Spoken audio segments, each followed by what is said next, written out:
Бүгін Украина Ресейдің 5 бірдей әскери әуежайына шабуыл жасады. Бұл осы соғыстағы Украинаның ең нәтижелі әскери операциясы деп айтсақ қателеспейміз. Яғни Украина Ресейдің стратегиялық ұшақтарына соққы жасады.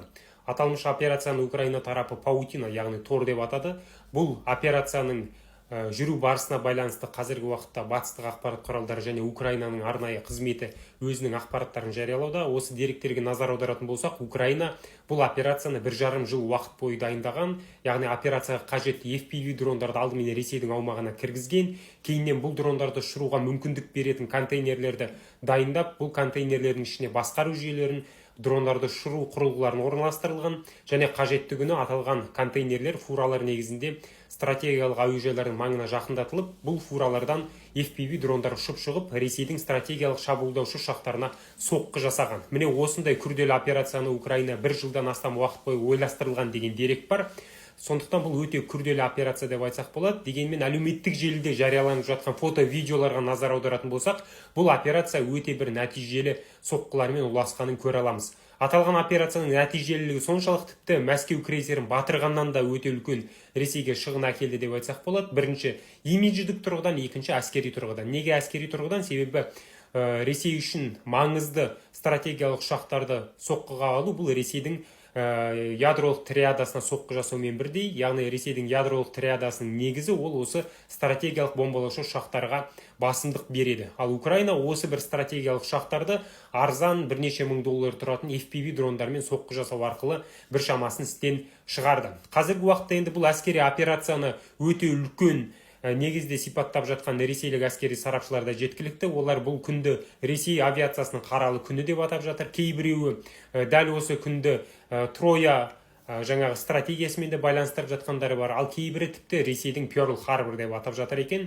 Расымен де осы соғыста дәл бүгінгідей шығынға Ресей әскері ұшырамаған еді. Соғыстың барысында Ресейдің әскері бірнеше маңызды әскери жаңағы техникасын жоғалтты. Оның ішінде әуе қорғаныс жүйелері бар, оның ішінде алыс қашықтыққа барлау жүргізетін ұшақ бар, оның ішінде крейсер бар. Бірақ бір күнде бірден осыншалықты стратегиялық ұшақтарға соққы жасалған сәт бұл күнге дейін болмаған. Ал Украина қазіргі сәтте майдан даласындағы үлкен қиындықтар мен сәтсіздіктеріне қарамастан әлі де өзінің шабуыл жасауға түрлі қиын күрделі операцияларды жүзеге асыра алатынына осы бір операциялар арқылы дәлелдеген сияқты. Бүгінгі шабуыл жасалған ұшақтарға назар аударатын болсақ, олардың ішінде Ту-22, Ту-95, Ту-160 сынды стратегиялық ұшақтар бар. Бұлар қанатты зымырандарды алып шығуға, ядролық жаңағы қаруды алып шығуға қабілетті. Және одан бөлек А-50 алыс қашықтыққа барлау жасайтын ұшақтарына да соққы жасалған жайлы ақпарат бар. Дегенмен А-50 ұшақтарына нақты соққы жасалды ма, жасалмады ма, ол жағы белгісіз, себебі фото-видео фиксация әлі жарияланған жоқ. Бірақ осы кезге дейін жарияланған фото-видео фиксацияға назар аударатын болсақ, Украина кемі 11 ұшаққа нақтылы соққы жасаған. Міне бұл өте бір күрделі операция осындай нәтижеге әкелген.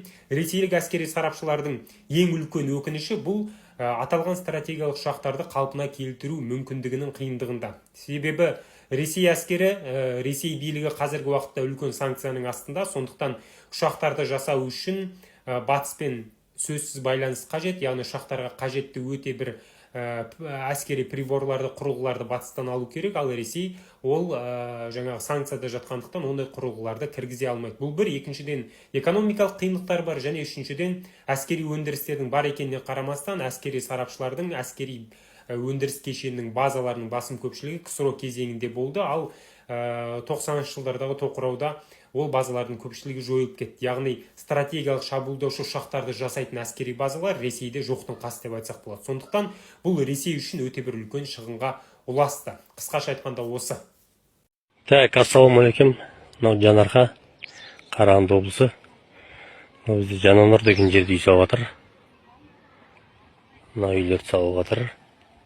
Көрдіңіздер ғой. Енді мынаны салып жатыр екен. Соның үстіне шықтым. Мына үстін кетер жоқ. Так, енді мынаны қараңыздар. Мынандай кірпіктен қалап жатыр ғой.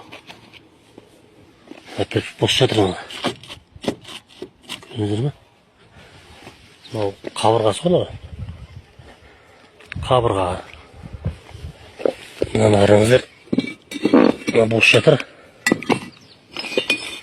Мынау бос жатыр. Мынау бос жатыр. Мынау да практически бос қой. Так. Мынау да бос.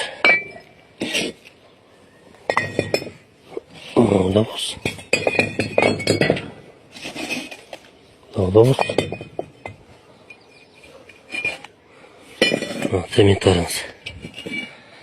Мынау да бос. Мынау да бос. Алла сақтасын. Астағфирулла, цемент жоқ қой мынау.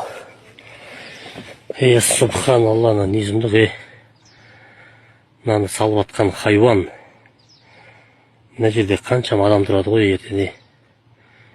Не деген хайуансың сен, е-мое. Мына жер жоқ қой мынау. Сеш.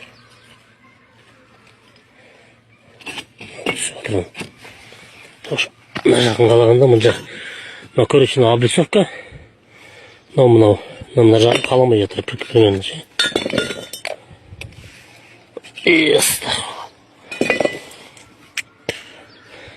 Примерно мен түсінген 3 рет сайын ғана несі лай салып жатыр ма бірдеңе ғой цемент.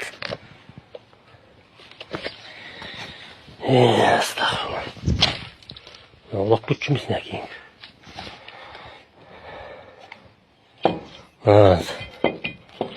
Бос.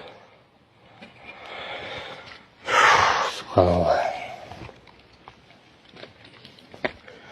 Меніңше мынандай кірпішпен үй салмайтын сияқты ғой. Қалай айтасың? Мына қараңыз. Бос.